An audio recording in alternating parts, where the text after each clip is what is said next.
Good evening, everyone, and welcome once again to Lead from the Front, an initiative of Empowerment Architects. In our previous conversations, we have spoken about leadership beyond position, earning trust, and communicating under pressure.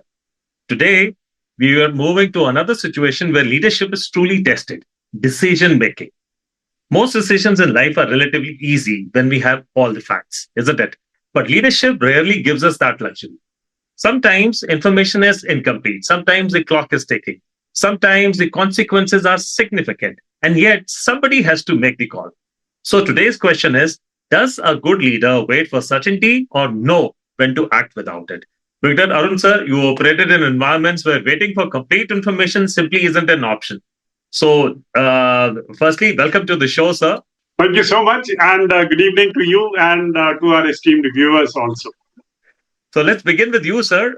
Sir, in military situations, how do leaders make decisions when they don't have all the information they would ideally like to have, sir? You see, in the military, we understand that the perfect information is a luxury. A commander has to always work with a limited information at a point of time because the situation is always very flexible and very dynamic. It's like a game of chess. When the pawns are all stacked up against each other, the probabilities are less. But the moment we move ahead, then millions of permutation and combinations are possible. And such is the situation in any corporate scenario or in a battlefield. And a leader has to constantly, firstly, make himself aware. There are a very large number of sensors available to him. He'll get information from the troops on ground, from the satellite imageries, from the media itself, and hence the quantum, the quality and the nature of information will keep changing, and based on this he has to constantly make decisions, and these decisions can be at a tactical level, at a strategic level. And I can't help but give you an example of the Battle of Asal Uttar in 1965, where at a tactical level there was CQMH Abdul Hamid, who had a fleeting opportunity and used this to, turn the battle decisively in his favor and cause a lot of casualties to the enemy. Tipsy. Excellent, sir. So that's a very important distinction that you make here, sir. As you rightly said, sir, a leader does not need perfect information to start, analyzing the situation and taking a decision. A leader just requires enough clarity to take responsibility for a decision, sir. And with his experience, with his background, with whatever pointers and indicators that there are, I think he's in the best place to take a decision to keep the wheel rolling on. And perhaps the real danger is not in making a wrong decision, sir. Sometimes the greater danger is not making a decision at all. I mean, if you take a leaf from very famous politicians, I mean, sometimes they say no decision is the best decision, but it doesn't work so, sir. As far as operations, both on the battlefield and in the corporate world are concerned. Sir, do tell us what is the difference between a calculated risk and a reckless decision? Okay, so every opportunity has a shelf life. The opportunity will present itself for a short window of time, and this window is there for you either to take it or let it pass, and you never know when a second opportunity will arrive. So all that a leader has to think and say is, what do I know? What is my mission? And what happens if I wait? Sir. And based on that, weighing between the time available and the chances of success, he has to strike a fine balance. Like for market traders, they say that sometimes waiting is a much better game and you have to wait for the perfect setup. Similarly, if a sniper is sitting in his nest or lair or wherever he has made a vantage point or a position, and he keeps for waiting for the enemy to show up. And if the enemy shows up and he uses that opportunity when the chances of a hit were not more than 50%, then he would have alerted them and missed the opportunity. So it's a very fine balance. And it is the leader who has to take a chance by analyzing how much does he lose and how much does he gain by acting on this opportunity with the available information. Absolutely, sir. And as I also say, sir, that decision making, sir, and accountability must go together. A decision, a leader for that matter, sir, has to, take accountability, ownership of the decision that he takes, sir. He cannot blame it on circumstances later, as we always do in golf, sir. Shot ठीक Yes, नहीं लगती है तो we always say कि यार weather खराब है, पानी में मॉइस्चर ज्यादा है, बॉल थोड़ी सी टेढ़ी है, पुरानी है. So that is yes. not acceptable here, sir. A decision has to take. I mean, a leader has to take a decision, his decision, and stand by his decisions. Sir, I think it's equally relevant in the corporate world also, sir. In the professional domain, we sometimes celebrate bold decision making, sir. A person is celebrated and known. Yeah, this guy is a bloody solid, bold decision maker. But boldness without analysis is, I think, recklessness, sir. We were talking about recklessness and a bold decision. It is not leadership, sir. And courage is not the absence of risk, sir. Courage is accepting responsibility for a calculated risk, as one must take. And a leader should be in a position with his wisdom, with his higher domain of knowledge and information which is coming to him, should be in a position of taking a calculated risk, sir. Sir, I want to bring this into the professional environment now, sir. One problem I increasingly see is that leaders don't necessarily make bad decisions, sir, but they simply take too long to make them. I mean, sir, I think that is also a folly, and that is also very, very detrimental to the organization, whether it's in the operations, to the army, to the troops, or in the corporate world, to any team member or any programs. They keep asking for another report, another opinion, another meeting, another data point. So let me ask you a question based on this, sir. When does analysis become over analysis? When does brooding, thinking become overthinking, sir? How does a leader know when it is time to stop analyzing and start deciding and taking a decision then, sir? Leaders have to be mentally agile. And with mental agility, it means they should be able to see various scenarios. They should be able to very quickly weigh various options. Like a seasoned chess player, they should be able to think 5 or 6 moves ahead. And this can be only done if they know their trade, firstly. They are well read, they are experienced in their craft, they have wargamed the scenarios, they have thought through every problem, and before getting onto a strategy, they have done their homework, they have done the due diligence, and hence they are fully aware of the circumstances and the dynamics of the game. Under these circumstances, a leader will be in a better position to quickly analyze and take a course of action even without waiting for too long. But if the thinking is clouded, there are various factors that are inhibiting him to either think properly. There is a certain amount of shall we say politics involved. There are fractures in the team by itself. There is no clarity from the hierarchy. The vision is clouded. In such cases, a leader will always want to wait and sort of let the problem either solve itself or make it so significantly delayed that it loses to have its importance beyond a point, and thus he saves himself from the blame of having decided wrong. So, to summarize, I would say that a leader has to be mentally agile, do his due diligence, and in case the risk reward is good, then he should exercise boldness in execution, which will give him dividends far in proportion to the effort that is put in. Excellent, sir. I think, sir, I faced this situation too. I mean, I've had one-odd postings, sir, wherein I had to deal with the civil hierarchies. And I mean, in our in-trace, sir, there used to be, I mean, in Fauji in-trace, there is only one in and out, sir. So, but when you serve in the army quarters and such like, sir, environment where, the civilian counterparts are also dealing with us, and you have to deal with, let's say, ministries and all. So there is a very in, stay, and then out trace, or pending trace. So in used to be absolutely khali, sir. Out used to be khali, and pending used to be so much because of the procrastination in taking a decision. And as you rightly said, sir, sometimes some leaders, keep letting the problem lie, sir, in the hope that it will, solve itself. or with time it will lose its relevance, or people will stop focusing on this issue at all, and then slowly they will take some very very tepid kind of a decision, sir, and slip the file on, and there it goes beyond his domain. Another thing, sir, which you pointed out is to the cost of waiting, sir, in such decisions. I think the question that every leader must ask, sir, is what is the cost of waiting when I delay my decision making today because of lack of information? If the answer to this is that yes, it is going to substantially improve the decision making because more inputs are likely to come in very soon, then possibly a little delayed decision, sir, would be a better decision than taking a very hasty, reckless, and just taking a decision in the name of taking a decision.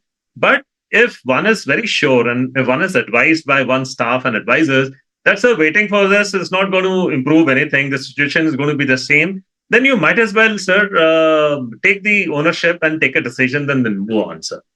Sir, from taking a decision, sir, leaders take decisions. But what happens, sir, in a situation where a leader takes a decision and later on it is discovered, not by himself, but everybody else, that the decision was wrong? So what does a leader do in those circumstances? You see, waiting endlessly to decide is not worth it. And it is better to decide and maybe get proven wrong rather than waiting for the problem to either solve itself or to die of old age. A leader will have occasions when he has decided and things have not gone wrong. And that is the price of leadership, the price of ownership, and the price of responsibility. So you cannot escape from it, and you face it headlong. Do not hide from it. And you say that as a leader, I acknowledge that the decision has not produced the desired result. The second is to understand why it went wrong. Was the information wrong? Were the inputs wrong? Was the assessment wrong? Was the execution wrong? Or did the circumstances change so that the results were not commensurate? And then after that, you change course and you correct it and learn from it. So a wrong decision, honestly corrected, is far better than a wrong decision defended because of ego. And now the environment is very sharp. Yeah. In case you try to sweep mistakes under a carpet, it will be very easily, pointed out. Absolutely. Because everything leaves a trail. And it is best to accept, learn, and move on rather than trying to defend something which is not defensible. So leadership requires the humility to change the course without losing confidence. Absolutely, sir. That's a very powerful statement that you made, sir. It requires the humility. And, sir, to my mind, changing one's decision is not necessarily inconsistency or you can say weak leadership, sir. Sometimes it is an intelligent response to an emerging situation, sir. So the problem is not changing our mind. The problem is refusing to change because so much of ego is invested in your decision right from the start. When you don't listen and respond to or take heed of the pointers which are coming in, sir, but you say that it is my way and my way is right, then it will lead to a very very disastrous situation.